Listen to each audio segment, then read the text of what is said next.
Stop. Forget everything you think you know about the collapse of cryptocurrency. This is not a story about a volatile market. This is a story about theft. Inside a single, isolated server room in the Bahamas, $32 billion vanished. Your money, your retirement savings, investment funds from institutions worldwide. Gone. And the man who orchestrated it? He was the celebrated rock star of Wall Street's digital revolution, Sam Bankman-Fried. Forget every headline you've read about crypto's future. 15 seconds from now, you will learn exactly how SBF systematically defrauded the entire world. You will not believe this. To understand the collapse, you must understand the man. SBF wasn't a reckless amateur. He was a product of MIT and worked at Jane Street, a highly rigorous trading firm. He understood risk, algorithms, and most crucially, human behavior better than almost anyone. This is why the fraud was so insidious. He built not one, but two corporate behemoths, FTX, the cryptocurrency exchange, and Alameda Research, his quantitative hedge fund. On the surface, they were separate entities. In reality, they were twins, bound together by a single, secret, criminal purpose: to siphon customer funds. For years, SBF cultivated the image of an eccentric, altruistic genius, the black t-shirt, the shorts, the public narrative of effective altruism. He sold trust and an image of casual brilliance, deliberately contrasting himself with the suited Wall Street executives. He successfully secured endorsements from global celebrities and key political figures in America. This was brilliant, calculated marketing designed to shield him from scrutiny. He believed his brilliance exempted him from basic ethical constraints. But beneath that calculated facade, FTX was nothing more than a massive, elaborate Ponzi scheme. The core of the crime is devastatingly simple. SBF and his close-knit circle stole customer funds. They took money that was explicitly promised to be safe and segregated on the FTX exchange, money legally belonging to their clients, and illicitly channeled it directly into their personal, poorly managed hedge fund, Alameda Research. This was not a consequence of poor risk management or a simple coding error. This was an act of deliberate, massive-scale embezzlement facilitated by an unparalleled lack of corporate governance. Official court documents and filings reveal a corporate structure intentionally designed for chaos and concealment. There were virtually no traditional accounting records, relying instead on bespoke, rudimentary software. Crucially, there was a backdoor built into the system that allowed Alameda Research to draw unlimited customer funds from FTX without any limits, notification, or collateral.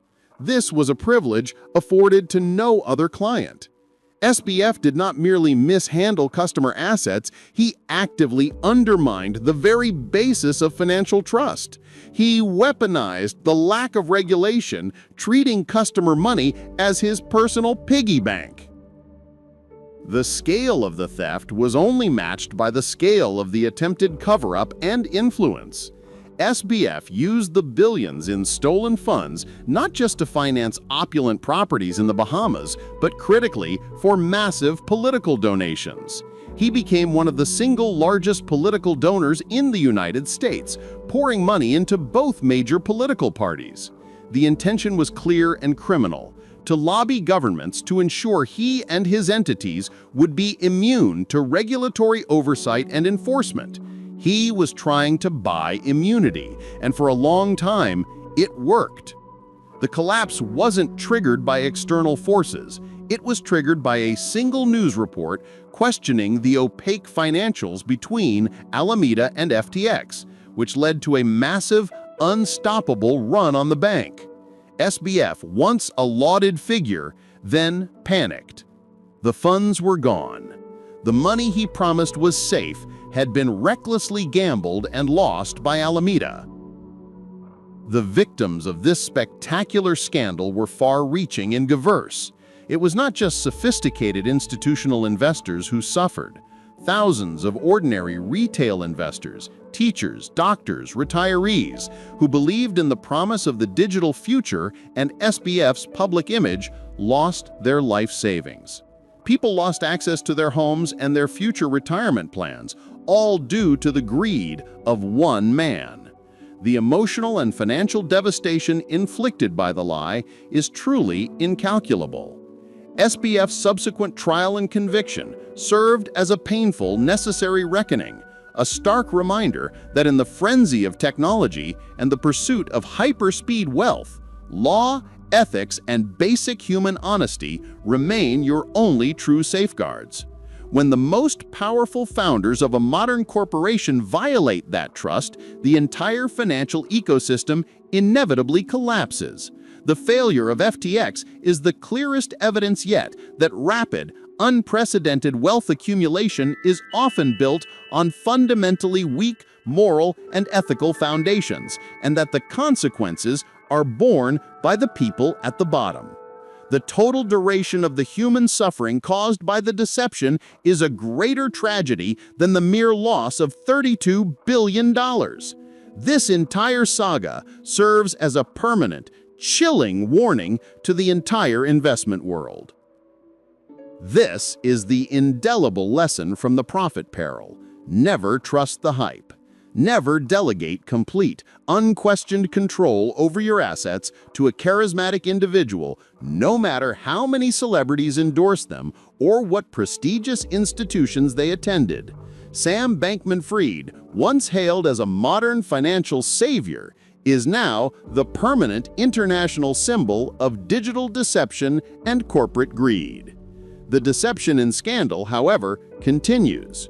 Tune in to our next video, where we expose the equally destructive $9 billion lie in Silicon Valley, the unbelievable story of Elizabeth Holmes and her failed blood testing empire, Theranos. Subscribe now for our weekly, in-depth investigative reports, because this is the unfiltered truth you will not hear from mainstream corporate media.